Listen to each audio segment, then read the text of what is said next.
Hi, my name's Tamar, and I'm yesterday I sent out a video basically asking for support, for legal support, and any other support that can be given by either equality, human rights organisations, disability rights organisations, in being able to address discrimination within the workplace that I face, but also that lots of other people face as well. And what I've decided to do is I thought, rather than just keeping on sending out the same video, I'm going to basically do like a vlog, a different video each day, and each one will be essentially asking for support. So if you're sort of a law firm and you do any pro bono work, because I ain't got any money to pay you, but yeah, if you want to support in this, fantastic.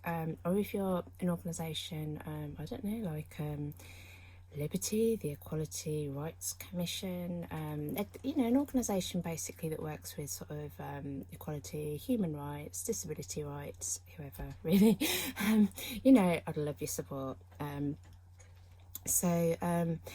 Basically I thought I would also add to the vlog something where I'm talking about the journey of trying to address this discrimination. And obviously I'm kind of like, particularly at the moment, I'm kind of restricted as to it's not wanting to go into the the actual detail of the discrimination, but it's more about how the impact of really trying to raise awareness to this and lobby for equality, how that feels, the ups and downs that go along with that, the amount of effort that has to be put in. And one of the main reasons is that what I've realised is that there's so many people who work within the sort of discipline and profession that I work in, who are open about their the mental health condition that they live with, and who are then doing work and not being paid equally or being treated equally to their sort of out kind of lived experience colleagues. And what we know when we work in mental health, we know that most people I think there's an estimated 75% of people that work within mental health are likely to have some form of lived experience, or people that they, like being friends, family carers, or, diagnosis themselves of, a chronic mental health condition. So,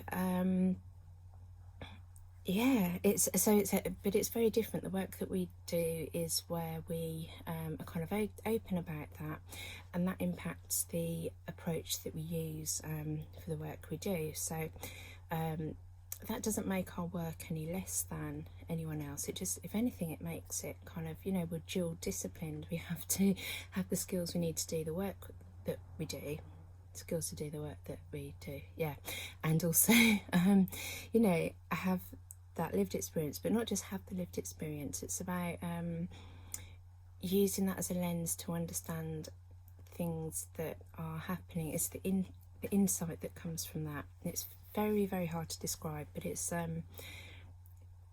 really skilled work.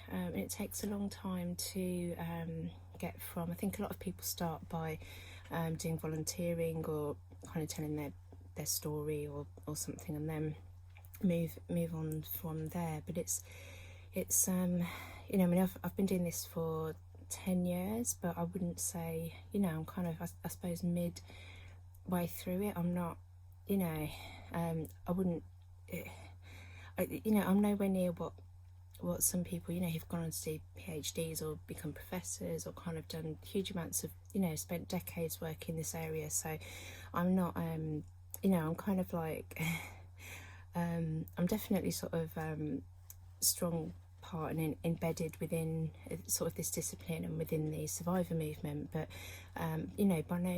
by no way am I anywhere near some of the giants that have that have really created this. But anyway, aside from that, what I'm just going to do is just just basically kind of check in. How am I? So yesterday, fighting discrimination is really hard. So one of the things as well, you've got to get support. So obviously, like most other people, I'm in a union, and like most other people, discrimination or any other kind of issue, go to my union rep and what have you. Anyway, long story short, their solicitors have kind of said, well, don't help because this is a case you can't really win. It's all complicated. It's hard doing, mental health, disability things, blah, blah, blah. And to start off the rejection letter, they basically said, well, actually, you've got no chance because, you've experienced mental distress, but you don't have a mental health condition. I'm like, you don't have a diagnosed mental health condition. I'm like, oh, I've got 3, 3. So yeah, I did fit that. But what I've realised is that, you see, I could spend a lot of energy, basically kind of fighting for, a union that should be supporting me anyway to support me. That's a lot of energy. And, in doing this, I've been hospitalised kind of 5 times. I'll keep saying this, I've had seizures, which means I've lost my driving licence. Like, the stress of this is, it's freaking killing me. I mean, my mum and my brother died during seizures. So, like, to have that, to then be given the gift of 2 seizures from all the stress of trying to get this addressed, let's just say it hasn't gone down very well, to put it mildly. So anyway, yesterday I was absolutely in floods of tears kind of getting this letter. I sobbed and then I laughed. I was laughing and crying at the same time because I'm hysterical, because I'm just, oh my God, where do I go from this? I've got no legal help. If I go to a tribunal, it looks like I'll probably have to go to a tribunal. I have to do that on my own. So I'm going to be, the only way I will not be doing it on my own is if I go out and lobby for support. And obviously it's going to be really hard to get any, it is a hard case. People normally will take on a pro bono case, imagine, if they think they're going to at least win it or something. So I don't know where I'll get on with that. But what I will say, for the purposes of this vlog, is that I will go as far as I can possibly go with this to get the discrimination addressed. Which could just be little old me looking like a knob in a tribunal, because I'm trying to do a lot of things, but tribunals and employment law, etc. is not one of them. So obviously I'm feeling a little bit better today because I'm not sobbing in front of the camera or laughing hysterically. I think that's possibly because I feel like I've done a little bit of action towards it. So after I put the video out, someone suggested a law firm that does pro bono work sometimes. So I filled in a little form, and I just feel like I've done something towards it. That feels better. There's lots of other things I need to do, like, I don't know, but I just feel like I've done something towards it, so that feels good. The other thing that's good is that so after writing this application, I felt really ranty, and I think this is how anyone else who's experiencing this, you'll find that the forms are some of the hardest things to do, because it's really, it's crushing, because you're having to write about stuff that you, I don't know, you feel very sad about, you feel angry about, and you feel some shame about it too, because at the end of the day, a lot of the reason why people don't speak out against discrimination is because they end up feeling, when you're discriminated against, if you're either excluded or not treated very well, it can be very easy to internalise it and to feel, particularly when you're open about a mental health condition, to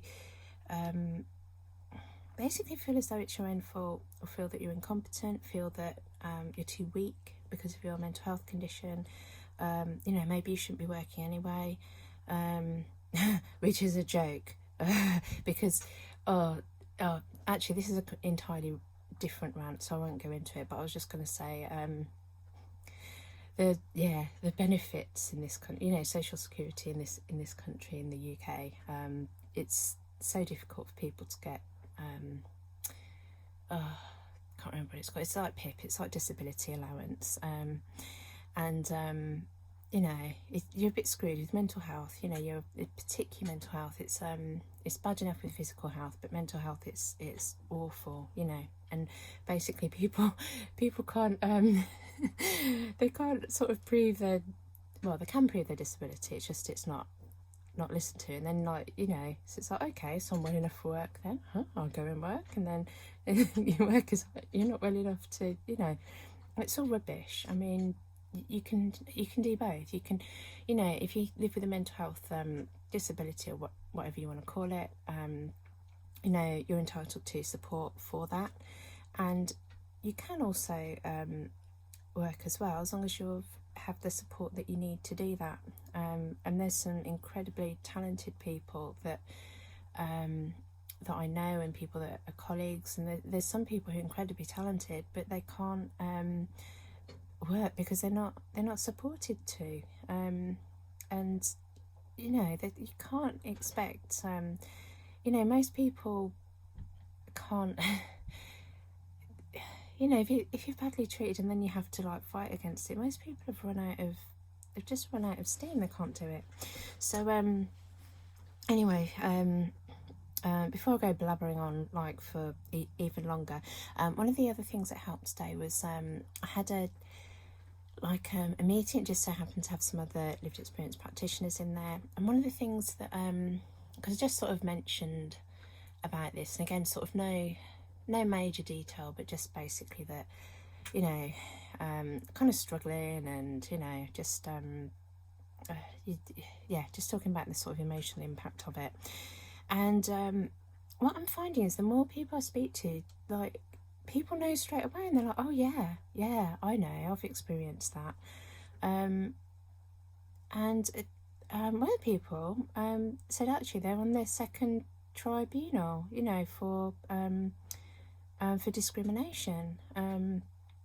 Again, works in the same area that I do, and what second. So, and the funny thing was that I was having a letter to somebody earlier this week, earlier last week, and they're also, have been through exactly the same thing. In the end, they left their job, and now had taken their previous employer to court again for discrimination. So it's something that I think one of the things that I particularly want to drive home to people really is that if you're a lived experience practitioner and you're watching this and you're experiencing discrimination, you're not alone. There's lots of other people that do. Many of us work kind of in quite an isolated way, so we may be the only people working in this capacity within our teams, and so it's easy, I think, because we work within organisations that actually, I think a lot of the discrimination is structural, so people that are within that structure often don't see it, they don't understand it. I didn't see it or understand it before I came into the NHS to work in that way, and I'd already been working in my discipline for 2 years, but I was working with a service user led organisation, so it's only when I came within this capacity to a non-service user led organisation that I began to understand it. So what I would say is that, again, it's just trying to let people know actually you're not alone, it's not you. This happens very widely, and you're probably working with some good people, and probably they don't understand or see what you're experiencing, and that makes it even more difficult, because if you're working with out and out bullies or people that treated you really badly, you could just it's much easier to complain about I'll keep it fairly clean, but you know, complain about a right arsehole, basically. You can do that. When there are people that that feel, you know, decent and that have supported you in different ways in, you know, kind of within your work, it will then become very, very difficult to you know, if they can't see the discrimination or they don't understand it, or, you know, they're not helping as much as you need them to help you, that will then become very, very difficult. So I understand that, and there's a lot of other people out there who understand it too. So just yeah, just a shout out to people really, and also for people who don't work in the lived experience professions that are watching this, just a sort of a little nudge that this stuff it happens, it goes on, even if you don't see it or you don't understand it, it happens. And you know, talk to, if you work with any lived experience practitioners, it's good to, you know, talk to them and ask them about it. And you know,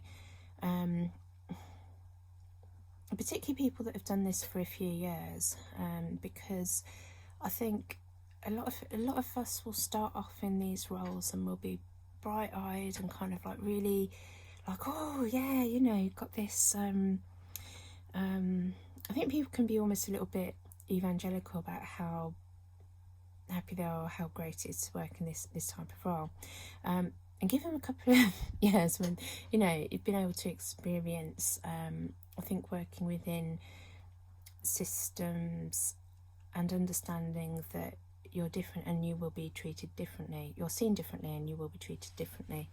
So and it can take a while to work that out and to begin to see the discrimination. And most times where I've been discriminated against, I've only worked out after the fact. And sometimes it can be, you can feel that something's not quite right, but it's only sometimes can be years later that you've even got the language or reflection to be able to say that. And the way that the law is at the moment, if you experience discrimination, you have to report that within 3 months. Well, many of us, when we experience discrimination, we don't realise, we don't have all the information to understand that it's discrimination, and B, you know, we experience discrimination, we know we're experiencing discrimination, you know, we can then become ill and not have the energy to then go and report it, because it takes so much energy, and you know, you need time to then recover. And you know, I mean, straight away the law is discriminating against us because we have less ability to be able to report something within the legal time period than our colleagues who are not working in lived experience roles. So the discrimination is kind of everywhere when you look at it. But anyway, I'm going to shut up now. That's my I don't know if it's the first vlog. Is it the second vlog after the other video? Was the other video a vlog? I don't know. But anyway, I'm gonna try doing a natter every day, just sort of checking in with how I'm feeling, how it's going, and also hopefully, I mean, nobody might watch this, or you know, some people actually might find it helpful, or you know, whatever. I'll shut up now. But yeah, see you tomorrow.